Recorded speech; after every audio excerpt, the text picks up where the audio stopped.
इसका शोहर इससे 3 साल तक जिस्म फरोशी का घिनौना धंधा करवाता रहा और जब उस दौरान ये हामला हो जाती है तो इसको घर से निकाल देते हैं। क्या कहानी है? पहले शोहर जिस्म फरोशी करवाता रहा, फिर सास और नंद, क्या कहानी? कहती थी आजा चले। पहले भी हम काम करते होते थे ना, कभी नहीं रोका, ना जा रहन दे, से पता जाएगी तो कुछ आएगा ही, पैसे ही आएंगे। डॉक्टरों ने कहा ये बेबी ज़ाया नहीं हो सकता। बच्चा मैंने सर्विस हॉस्पिटल में प्लेट से मेरा बेबी हुआ था, लड़का बॉय। मैंने फिर वहीं पे किसी फैमिली से बात कर ली हुई थी, उनको दे दिया था। बेच दिया? नहीं दिया था। अब मीडिया पे आने का मकसद क्या है?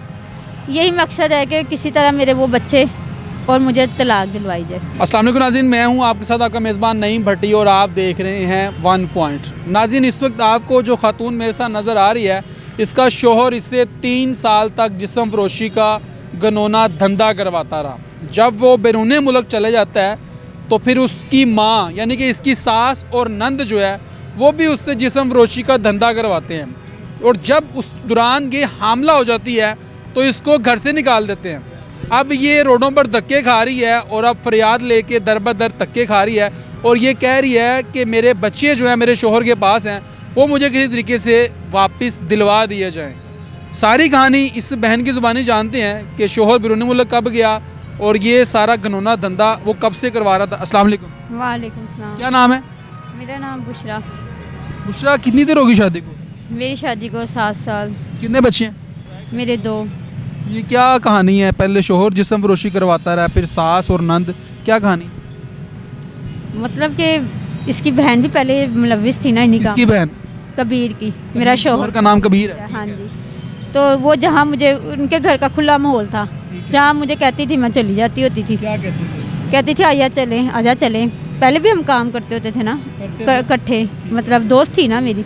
तो मैंने कहना अपने मियाँ से, मैंने कहा पूछ तो लूँ। नहीं कुछ नहीं कहेगा, मेरे साथ जाना है तुम्हें कुछ नहीं कहेगा। उन्हें पता था मेरे भाई के हाथों में है नहीं हुनर, काम करना जानता नहीं, सारा दिन वो लेटा रहता है। मैंने कहना हाँ मैं जा रही हूँ। कबीर को मैंने कहना चली जा, कभी नहीं रोका, ना जा रहन दे, से पता जाएगी तो कुछ आएगा ही, पैसे ही आएंगे और क्या आएगा।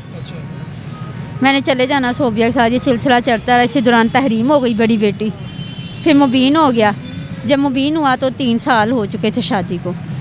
तो फिर ये कहता मैंने बाहर जाना है। इसकी माँ कहती बाहर भेज। मैंने कहा मैं किस तरह भेजूँ, मेरे पास जो पैसे होते थे सारे लग जाते हैं बच्ची में ही, घर में ही लगते हैं मेरे पैसे। उसे पता था इसके पास पैसे होते हैं, ये इनको बड़ा होता था कि इसके पास पैसे होते हैं। माँ को उसकी जाहिर बात है उसके सामने ही लाती थी पैसे मैं। तो मैंने कहा जो आते हैं वो बच्ची में ही लगाती हूँ, अपना तो कुछ भी नहीं बनाती मैं। ऐसे ही मैंने माँ को कहना, तो कहती कि ना इसको बाहर भेजना है, उसको बाहर का भूत सवार है, वो यहाँ काम। मैंने कहा पहले भी कौन सा काम करता है सही, मैंने इस तरह ही कहा। तो बाहर जाके बड़ा कोई कमाई कर लेगा। बहरहाल बाहर चला गया। बाहर जाके जो जी कबीर होना शुरू हो गई, कमाई करनी शुरू कर दी। फिर बहनों को भी खूब भेजने, माँ को भेजने। मैंने कहा ना मुझे सही तरह खर्चा भेजा करो, मुझे सिर्फ दूध जो कोई भेजते हो, बच्चे हैं माशाल्लाह उनके खर्चे हैं, खराजात हैं। तो कहता मैं सारे वास्ते गया, कल्ली तेरे वास्ते नहीं गया, पंजाबी में बोला। मैं सुनती गई। फिर जाहिर बात है फिर पैसों की ज़रूरत होती थी, सोबिया के साथ मैं जाती आती रहती थी उधर ही। फिर आहिस्ता आहिस्ता यहाँ तक बात बढ़ गई कि मेरे हमल ठहर गया। तो वो इतना काम मेरा ख़राब हो गया था कि वो डॉक्टरों ने कहा ये बेबी ज़ाया नहीं हो सकता। अच्छा, यानी कि हाँ जी, खतरा है, या उसको भी खतरा है तो आपको भी पूरा आपका भी खतरा है, दोनों की जान। पूरी कोशिश की है। इन्होंने हर जगह मुझे लेके गई हैं हॉस्पिटल में। उन्होंने कहा नहीं, किसी ने तो देख के कह दिया ये तो काम हम करेंगे नहीं, गुनाह है। बहरहाल इसने दुनिया में आना था। फिर मैंने बच्चा जन्म दिया उसको। किधर है बच्चा? बच्चा मैंने सर्विस हॉस्पिटल में प्लेट से मेरा बेबी हुआ था, लड़का बॉय। मैंने फिर वहीं पे किसी फैमिली से बात कर ली हुई थी, उनको दे दिया था। बेच दिया? नहीं दिया था। इल्ज़ाम तो ये भी बड़े लगे हैं इसने बेचा है। कोई नंद मेरी कहती है 50 का भेजा है, कोई कहती है लाख का, कोई कहती है 1.5 लाख का। मैंने कहा मेरा खुदा जानता, मैंने तुम्हें नहीं इंसाफ देना, मैंने ऊपर वाले को देना है। ठीक है ना।